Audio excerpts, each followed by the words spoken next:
ஹாஸ்டலில் வேலை பார்க்குறத விட இன்னும் எக்ஸ்ட்ரா கூட வேலை பார்த்தா ரொம்ப சந்தோஷமா இருக்கும். ஏன்னா அந்த அளவுக்கு 8 மாத காலம் போயிட்டு அந்த அளவுக்கு நல்லா பார்த்துருக்காங்க.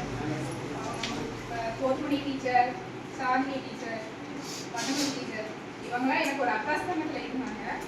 ஆனால் இவங்க வந்து இது வரைக்கும் 8 மாத காலத்தில் வந்து எனக்கு ஒரு தாய்னா எங்கள் அம்மா கிடையாது, அம்மா வந்து இருந்தாங்க. தாய் ஸ்தானம் என்னன்னா இவங்களை வச்சு தான் நான் தெரிஞ்சுக்கிட்டேன். ஏதாவது சாப்பாடு எதுனாலும் கொண்டு வந்துப்பா சாப்பிட்டுப்பா அப்படின்னு சொல்லி நல்லா பார்த்துக்குவாங்க. அது மாதிரி இந்த பிள்ளைங்களுக்குமே எந்த நேரம் பார்த்தாலும் சொல்லி கொடுத்துட்டா இருப்பாங்க. எப்போ பார்த்தாலும் சொல்லி நான் கொஞ்ச நேரம் டீச்சர் என்ன டீச்சர் என்ன பண்ணுறீங்க அப்படின்னா அவங்க சத்தம் எப்போ பார்த்தாலும் கிளாஸில் பிள்ளைங்களோட சேர்ந்து ஏதாவது சொல்லி கொடுத்தவனுக்கு தான் இருப்பாங்க.